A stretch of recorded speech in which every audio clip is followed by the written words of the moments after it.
আলাইকুম। আমরা যে জিনিসটা আলোচনা করব সেটা হচ্ছে কি পান্ডাস টেক্সট মেথডস। তো পান্ডাসের টেক্সট মেথডস বলতে কি বোঝানো হচ্ছে যে আসলে বিভিন্ন ধরনের অবজেক্ট নিয়ে যখন আমরা কাজ করি তখন মূলত সেটাকে আমরা টেক্সট মেথড বলতেছি এবং সেখানে কি ধরনের কাজ হতে পারে আমরা একটু যদি সরাসরি নোটবুকে চলে যাই তাহলে বুঝতে সুবিধা হবে। তো আমরা পান্ডাস টেক্সট মেথড যেটি আছে সেটা আমি একটা নোটবুক ফাইল খুলে নিয়েছি এবং হচ্ছে কি ইম্পোর্ট পান্ডাস এসপিডি এবং ইম্পোর্ট নাম্পাই আছে এনপি দিয়ে আমরা সেটাকে দেখে নিয়েছি এবং এক্ষেত্রে সাপোজ আমি এটা নেম এবং একটা ইমেইল ডিফাইন করতে চাচ্ছি।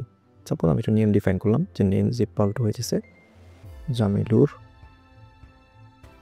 রহমান খান এবং আমি তার একটা ইমেইল ডিফাইন করতেছি। Suppose email is equal two লিখলাম যে jamilur@gmail.com।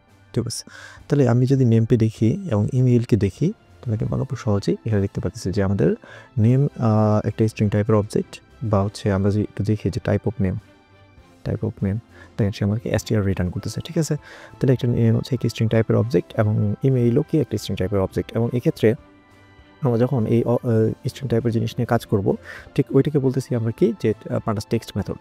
তো এক্ষেত্রে আমরা কীভাবে কী করতে পারি সেটা একটা বিষয়। যেমন দেখেন এখানে ইমেইলের মধ্যে প্রত্যেকটা ইমেইলের মধ্যে @সাইন থাকবে। আমাদের এমন হইতে পারে যে যখন আমি রিয়েল লাইফ থেকে ডেটা কালেক্ট করতেছি সেই রিয়েল লাইফ থেকে ডেটার ক্ষেত্রে আমাদেরকে এমনভাবে বলতে পারে যে আমাদের কাছে যখন 1000 ক্লায়েন্টের জিমেইল অ্যাকাউন্ট আছে বা জিমেইলের যে অ্যাড্রেস সেটা আছে। এখন আমি চাচ্ছি সেই জিমেইল থেকে শুধুমাত্র তাদের নামগুলোকে এক্সট্রাক্ট করার জন্য তার মানে এই জামিলুর লেখাটাকে আমি এক্সট্রাক্ট করতে যাচ্ছি। তাহলে আমি সেটাকে কীভাবে এক্সট্রাক্ট করতে পারি? সেটা কীভাবে করতে পারি যে ইমেইল ডট আমি যদি লিখি যে স্প্লিট নামক ফাংশনের মাধ্যমে যদি আমি যদি বলি যে স্প্লিটটা কোন বরাবর হবে আমি লিখলাম @ বরাবর হবে, তখন সে আমাকে সুন্দর করে একটা লিস্ট তৈরি করে দেবে এবং দেখেন জামিলু এবং gmail.com সে কিন্তু আমাকে একটা লিস্ট তৈরি করে দিল এবং আমি চাইলে সহজেই এই যে দেখেন এখানে 0 দিলে 0 নাম্বার এলিমেন্ট হচ্ছে কি জামিলুর, তাহলে একটা লিস্ট আকারে সে আমাকে কী করতেছে পাস করতেছে এবং আমি খুব সহজেই এই যে একটা ইমেইলকে কী করতে পারি স্প্লিট করে ফেলতে পারি। ঠিক তেমনই আমি এই নেমকেও স্প্লিট করতে পারি। যেমন জামিলুর রহমান খান এখানে কি এটা হচ্ছে first name, middle name, last name. আমরা চাচ্ছি ফার্স্ট নেম, মিডল নেম এবং লাস্ট নেমকে আলাদা করে দেখানোর জন্য। তাহলে আমরা সেটা কীভাবে দেখতে পারি? তাহলে আমি সাপোজ লিখলাম যে নেম.স্প্লিট এবং আমি বললাম যে কোন বরাবর স্প্লিট করবে আমি একটা স্পেস যেমন এখানে একটা স্পেস আছে এই স্পেস বরাবর সে কী করবে স্প্লিট করবে। তাহলে ওই যে আমি সুন্দর করে এখানে কিছু না লিখে জাস্ট স্প্লিট করি না। আচ্ছা দেখেন এই যে জামিলুর রহমান খান সেক্ষেত্রে আমাকে 3টা ইয়ে দিল এবং যদি আমি দেখি যে নেম স্প্লিট নামে একটা যদি ভেরিয়েবল নেই এবং সেই ভেরিয়েবলের মধ্যে এটা সাপোজ স্প্লিট এটা স্টোর হয়ে গেল। তাহলে এখন যদি নেম স্প্লিট দেখি দেখেন এই যে আমাদের কি জামিলুর রহমান খান তার মানে ফার্স্ট নেম লাস্ট নেম এবং ফার্স্ট নেম মিডল নেম এবং লাস্ট নেম এভাবে সে তৈরি করে ফেললো। আমি যদি মিডল নেম দেখতে চাই জাস্ট আমাকে এইভাবে মিডল নেম দেখলেই হয়ে যাচ্ছে। তাহলে এইভাবে চাইলে আমরা যে কোনো মানে পান্ডাসের যে কোনো হচ্ছে কি নেম বা ইমেইল এগুলোকে কোনো একটা নির্দিষ্ট জায়গা বরাবর কী করতে পারি স্প্লিট করে ফেলতে পারি। এখন যে জিনিসটা আছে সেটা একটু দেখি যে আমরা হচ্ছে সাপোজ একটা সিরিজ তৈরি করি এবং সেই সিরিজটা হচ্ছে এরকম যে এরকম একটা সিরিজ এবং সিরিজের মধ্যে কিছু নাম আছে এবং নামের সাথে একটা ডিজিট আছে। তো নেমস t.series এবং এখান থেকে আমরা দেখতেছি যে আমাদের একটু ভুল দেখাচ্ছে। তো ভুলটা কোথায় দেখাচ্ছে? এই যে এখানে। আচ্ছা এখানে এই যে কেটে করে শেষ। এখন যদি আমি নেমসটাকে দেখি তাহলে যে আমাদের সিরিজ তৈরি হয়ে গেল। সিরিজের মধ্যে দেখা যাচ্ছে 0 1 2 3 মানে 4টা এলিমেন্ট আছে বা 4টা ইন্ডেক্স আছে এবং 4টা ইন্ডেক্সের মানে 4টা ইন্ডেক্সের সাপেক্ষে আমাদের কি আছে নেম আছে রিফাত, পরিম, জসিম আর এটা হচ্ছে 5। চাচ্ছি যে এই যে আমাদের যে নেমস নামক যে সিরিজটা আছে এই সিরিজের প্রত্যেকটা নামই বড় হাতের অক্ষরে আসুক, মানে কি ক্যাপিটাল লেটারে আসুক।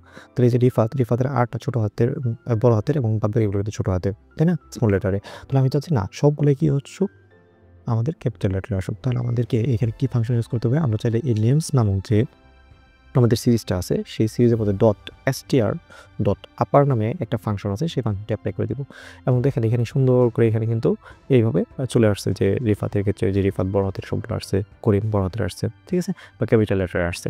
তো এইভাবে আমরা চাইলে কোনো কিছু আপার করতে পারি। হ্যাঁ, তো এক্ষেত্রে আমরা চাইলে লোয়ারও করতে পারি, ঠিক আছে, লোয়ারও করা যায়, কোনো সমস্যা নেই। তো আমরা চাইলে এখন একটা জিনিস চেক দিতে পারি। সেটা কি? সেটা হচ্ছে যে আমরা দেখবো যে আসলে এখানে ডিজিট আছে কিনা, আমাদের এই যে লিস্টটা আছে সেই লিস্টের মধ্যে কোনো ডিজিট আছে কিনা। তো সেটা কীভাবে দেখা যেতে পারে যে names.str.isDigit এই ফাংশনটা অ্যাপ্লাই করবো এবং দেখেন আমাকে কী করতেছে ফলস, প্রথমটা ফলস, তারপরটা ফলস, তারপরটা ট্রু। দেখেন কারণ কি? কারণ এই যে 5 এটা কিন্তু আমাদের কি একটা ডিজিট, তাহলে এই ডিজিটটাকে সে হচ্ছে কি দেখাচ্ছে যে আমাদের ট্রু দেখাচ্ছে, ঠিক আছে। তার মানে আমরা বলতে পারি যে এই নেমস নামক যে আমাদের লিস্টটা আছে এই লিস্টের ভিতরে একটা কি আছে ডিজিট আছে। তো আমরা এভাবে চাইলে লিস্টও চেক দিয়ে ফেলতে পারি। এখন সাপোজ আমরা একটা কি করবো আরেকটা লিস্ট নিচ্ছি। এই আরেকটা লিস্ট নিলাম এবং এই লিস্টের ভিতরে আমি কিছু কাজ করব। আচ্ছা, এই লিস্টটা নিলাম এবং নেওয়ার পরে আমি হচ্ছে কী করলাম, রান করলাম।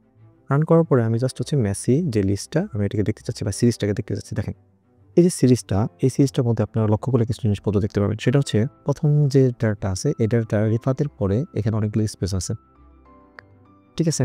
তারপরে এখানে করিমের মাঝখানে একটা সেমিক্লোন চলে আসছে এবং এখানে আরেকটা জিনিস দেখতেছি সেটা হচ্ছে কি যে জসিমের আগে অনেকগুলো স্পেস আছে। তাহলে এই যে এখানেও কিন্তু জসিমের আগে অনেকগুলো স্পেস আছে, রিফাতের পরে স্পেস আছে এবং করিমের মাঝখানে আমাদের কি হচ্ছে সেমিক্লোন চলে আসছে।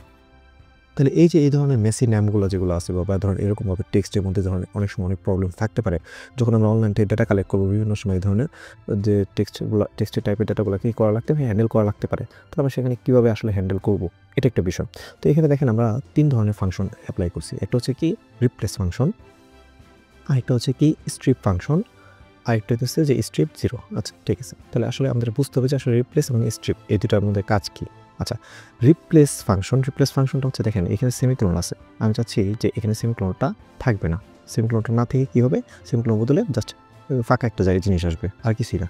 তাহলে এখন আমি কীভাবে কী করতে পারি, আমি জাস্ট মেসি ডট, আমি যদি এখানে অ্যাপ্লাই করতে চাই তাহলে Messi dot str dot replace, মানে আমি চাচ্ছি কি আমার স্ট্রিং যেটা আছে বা পান্ডাস টেক্সট মেথড যেটা আছে সেটার ভিতরে রিপ্লেস নামক যে ফাংশনটা আছে সেই ফাংশনটা কোথায় অ্যাপ্লাই করতে যাচ্ছি, যেখানে সেমিকোলন আছে ঠিক সেখানে সেমিকোলনের পরিবর্তে জাস্ট কিছুই বসবে না। তার মানে কি আমি কি কাকে রিপ্লেস করতে যাচ্ছি এবং কি দ্বারা রিপ্লেস করতে যাচ্ছি এটি হচ্ছে আমাদের বিষয়। এখন যদি আমি এটিকে রান করি দেখেন সুন্দর করে এটা কিন্তু এখানে চেঞ্জ চলে আসছে।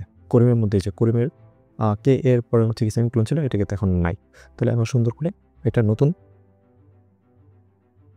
পেয়ে গেলাম। আমরা যদি এখন মেসিকে একটু দেখতে চাই দেখেন চলে আসছে। আচ্ছা, এখন সমস্যাটা কোন জায়গায় আছে, এখন সমস্যাটা আছে জসিমের আগে একটা স্পেস আছে অনাকাঙ্ক্ষিত স্পেস এবং রিফাতের পরে একটা অনাকাঙ্ক্ষিত স্পেস আছে। এই ধরনের স্পেসকে সরানোর জন্য আমরা কী করবো, স্ট্রিপ নামক ফাংশনকে ইউজ করব। তাহলে আমরা এখানে স্ট্রিপ আমরা যদি এটাকে রান করি দেখেন এই যে এখন কিন্তু এখানে কোনো ধরনের কোনো আমাদের কি নাই, স্পেস নাই। এবং যদি আমি এটাকে মেসি ইজ ইকুয়াল টু লিখি এবং আমি যদি মেসিমটাকে দেখতে চাই দেখেন এখানে জসিমের পরে কোনো স্পেস নাই বা জসিমের আগে কোনো স্পেস নেই, যেটা হচ্ছে এই আগে ছিল, এই যে বোঝা যাচ্ছিল যেটা দেখেন এখান থেকে এক সিরিয়াল আছে, রিফাতের পরে কোনো স্পেস নাই। তাহলে এইভাবে চাইলে আমরা কি অনাকাঙ্ক্ষিত যে ফাঁকা স্পেসগুলো ছিল এই যে ফাঁকা স্পেস এগুলোকে দেখতে মানে হচ্ছে হ্যান্ডেল করে ফেলতে পারি। তাহলে এই হচ্ছে কি আমাদের মূলত আমাদের স্ট্রিপের কাজ এবং রিপ্লেসের কাজ।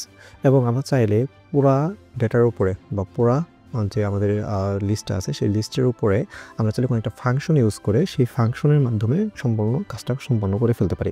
সেটা কীরকম, যেমন আমি যখন সাপোজ চাচ্ছি যে ডিএফ আমি একটা ফাংশন তৈরি করব ডিএফ এবং ফাংশনটার নাম দিলাম হচ্ছে ক্লিন আপ ফাংশন। সে কী করবে, সে একটা নামের লিস্ট নেবে। আমি বললাম যে নাম is equal to name dot replace by semicolon এবং হচ্ছে কি সেমিক্লোনকে রিপ্লেস করবে হচ্ছে কিছুই মানে কোনো কিছু ছাড়া। তারপর name is equal two strip, name dot strip. তার মানে কি মানে যদি ফাঁকা স্পেস থাকে সে হচ্ছে কি ফাঁকা স্পেসকে পূর্ণাঙ্গ করে সেটা আবার নেমের মাঝখানে রাখবে। আবার আমি বলবো যে নেম ডট ক্যাপিটালাইজ, তার মানে কি সে হচ্ছে ক্যাপিটালাইজ বলতে ফার্স্ট লেটারকে হচ্ছে বড় হাতের দিয়ে তারপরে ওগুলোকে ছোটো হাতের অক্ষর দিবে, ঠিক আছে। এবং রিটার্ন নেম লাস্টে আমাকে নেম হচ্ছে রিটার্ন দিবে। আচ্ছা, এটা হচ্ছে কি আমি একটা ফাংশন তৈরি করলাম, এটা হচ্ছে আমার পাইথনে শিখে আসছিলাম যে পাইথনে ফাংশন কীভাবে তৈরি করে, যে ডিএফ দ্বারা ক্লিন আপ ফাংশনের ভিতরে নেম নাম প্যারামিটার সে নিবে এবং নিয়ে নেম ডট রিপ্লেস ফাংশন ব্যবহার করবে, এরপর নেম ডট স্ট্রিপ ফাংশন ব্যবহার করে নেম ডট ক্যাপিটালাইজ ফাংশন ব্যবহার করবে এবং করে সে হচ্ছে আমাকে লাস্টে রিটার্ন নেম দিবে। আচ্ছা, আমি এখন মেসি নামে আরেকটা ওই লিস্টটা তৈরি করি। আবার এই যে মেসি, এই লিস্টটাকে আমি আবার এখানে নিয়ে আসি। আচ্ছা, মেসি নামে আরেকটা লিস্ট তৈরি করে ফেললাম। আচ্ছা, এখন এখানে দেখেন সাপোজ এখানে এটা ছোটো হাতের দিয়ে দিই, যেমন ধরেন এখানে আমি কী করলাম যে আমি লিখলাম হচ্ছে রহমান। আচ্ছা, এইভাবে দিলাম। এখন যদি আমি এটাকে রান করি তো আমি যদি এই মেসিকে দেখি তো দেখেন এখানে কী হইতেছে যে এই লিস্ট বা এই সিরিজের ভিতরে আমার কী আছে, রিফাত, করিম, জসিম, রহমান। এবং দেখা যাচ্ছে রিফাতের পরে একটা স্পেস আছে, করিমের মাঝখানে একটা সেমিকোলন আছে, জসিমের আগে একটা স্পেস আছে এবং রহমান সবগুলো ছোটো হাতের অক্ষর। আমি যদি এই মেসির উপরে এই ক্লিন আপ ফাংশনটাকে অ্যাপ্লাই করি কীভাবে, সিরিজকে নিব, নেওয়ার পরে আমরা অ্যাপ্লাই ফাংশন করেছিলাম, তাহলে ডট অ্যাপ্লাই নামক ফাংশনটাকে নিয়ে আসবো, নিয়ে এসে আমরা এই যে ক্লিন আপ ফাংশন এটাকে বলে দেবো যে ক্লিন আপ ফাংশনকে তুমি অ্যাপ্লাই করো। দেখেন সুন্দর করে সে হচ্ছে ক্লিন আপ ফাংশনকে অ্যাপ্লাই করলো। এবং আমি যদি মেসি ইজ ইকুয়াল টু লিখি যে মেসি ইজ ইকুয়াল টু, আচ্ছা, এবং আমি যদি এখানে দেখি দেখেন সে কিন্তু সুন্দর করে যে এগুলো পুরোটা হ্যান্ডেল করে অটোমেটিক একটা ফাংশনের মাধ্যমে, জাস্ট একটা ফাংশনের মাধ্যমে সে কি করছে একটু দেখি আমরা। সেটা হচ্ছে সে হচ্ছে সেমিকোলন যদি পায় সেটাকে রিপ্লেস করছে। তারপরে সেখানে সে স্ট্রিপ করছে। স্ট্রিপ বলতে কি থাকা স্পেসগুলো পূর্ণরূপ করে ফেলছে এবং সে কি করছে ক্যাপিটালাইজ করছে। ক্যাপিটালাইজ বলতে ফার্স্ট লেটারকে হচ্ছে সে ক্যাপিটাল অর্ডার দিয়ে তারপরগুলো কি করছে সেগুলো তারপরেগুলোকে হচ্ছে স্মল ক্যারেক্টার দিছে। তো দেখেন এই যে রহমানের মধ্যে সবগুলো ছোট হাতের ক্যারেক্টার ছিল, এখানে কিন্তু এখন আর বড় হাতের এবং বাদ এগুলো কিন্তু ছোট হাতে চলে আসছে। তাহলে আমরা চাইলে এইভাবে হচ্ছে আমাদের পান্ডাসের টেক্সট মেথড বা পান্ডাস টেক্সট মেথড অ্যাপ্লাই করতে পারি আমাদের ডেটা ফ্রেমের উপরে।